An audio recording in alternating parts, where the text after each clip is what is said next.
Okay, so it's been a couple hours and my color protector is dry. So I'm ready to move to the next step, which is getting rid of all of these threads. I've only got one layer because this was a one layer weave with one color. So I just have to cut one layer. If I had multiple layers, and I'll show you that in another tutorial whenever next time I do a multicolor weave, then I would cut the top layer first and then move down and move out a little bit so that there's a little space. But anyway, I'll show you on that tutorial. So I'm just going to grab some threads here and pull them out of the guide or the jig, and then I'm just going to randomly, I like to snip them with a little bit of excess, but you don't want to cut them all straight and flat, and so I just kind of snip at them like that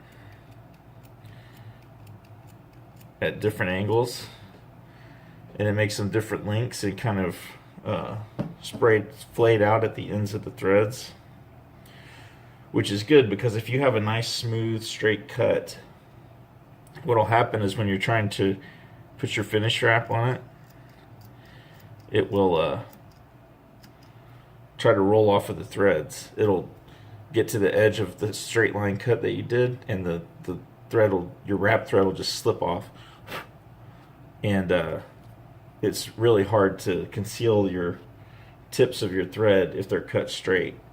So I just continue moving around, nipping away, just nip, nip, nip, keep going.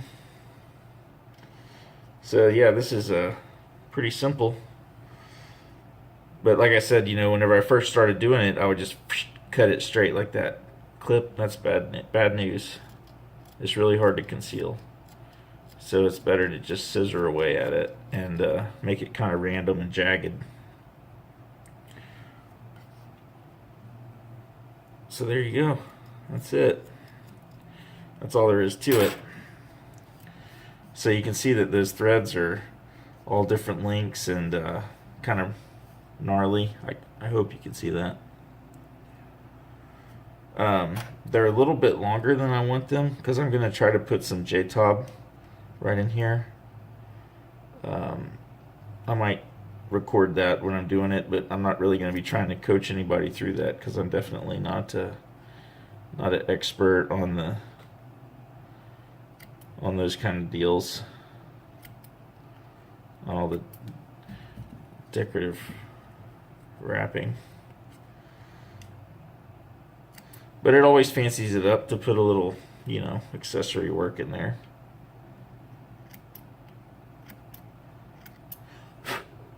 Just blow it. There we go.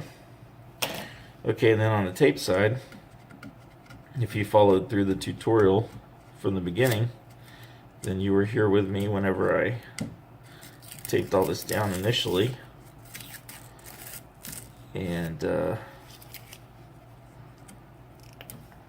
so now the next step is to just remove all this tape. You're going to waste a lot of thread doing cross wraps. You can see all this thread that's down here. Don't try to be conservative with the thread, because you can save thread if you move your weave jig closer, so you need shorter pieces of thread. But the closer the jig is to the work that you're doing, especially using the Renzetti type vise or a jig, you know, it's kind of far from the rod down here. And so the further you move away, the closer your threads are to the rod on this end. As I said in the earlier tutorials, I like to have about 18-inch, work with about 18-inch long threads. And that keeps them nice and close to the rod whenever I move my jig out there 18 to 20 inches. So makes for good results. Okay. So you all were with me whenever I did this, so you know that this tape is all, the thread is sealed inside of that tape. I can tell the camera's trying to focus on my Wildcat shirt instead of what I'm doing here. This is where I want you to focus, camera. Okay, so getting this off is almost as easy as it was to put it on there. You just take your little thread picker, cut that tape, peel it off. There you go. And then take your bottom side, flip it over, just peel it off of the thread. There you go. And then you do the same thing on this side, except you're just working with smaller threads.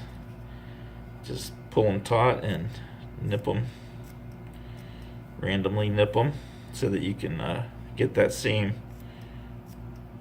jagged edge. And you want to, you don't necessarily need to make a clean cut. That's why I'm doing so much like scissor nipping, because the more frayed the ends of the thread are, the easier they are to conceal with your wrap thread. Okay, so I got that all done. Take the rest of this tape off. There we go. Alright, that's a finished weave that's ready to be trimmed in and finished. Now, what I'm going to do on this one, because I think it'll look nice, and the good thing about what you do from this point forward is you can undo anything really easily. The hard part to undo is the weave, so you want to make sure you got a good weave when you get done. Before you cut all this thread loose, you want to make sure you got a good weave. Now, I will tell you this, I've found, say I was working on this weave and I'd made a mistake in the middle, and I had made 10 or 15 more rotations before I realized that I didn't move a thread back there because I wasn't properly checking off my left list like I instructed you in one of the earlier videos. Anyway, say you get lost and you forgot to move a thread. For me personally, if you're halfway through or less, just start over, because it's a nightmare to try to unwind and fix everything, and you'll end up getting your threads out of whack. They won't be aligned properly, and so anyway, if you're more than halfway through, then obviously you have to decide whether you want to take the time to fix it or not. What happened there was, I don't know if you can tell or not, see that you can see the green right there in the middle of my image. So that means that there's a thread that's off just a little bit. I probably pushed it over just a little bit when I was putting on my color guard. And you want to be careful when you make adjustments, because you can easily get too carried away, try to move something too much, and end up regretting having ever touched this, which I may here in just a minute. Show you what it looks like whenever you shouldn't have done anything. Okay, that's better.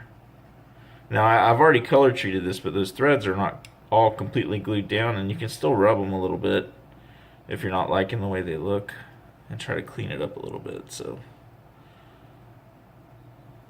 it looks worse on camera than it does in person, I can see. But anyway, that's alright. Okay, so what I'm going to do is I'm going to stop the video. I'm going to get some black thread, and I'm going to close this in with black.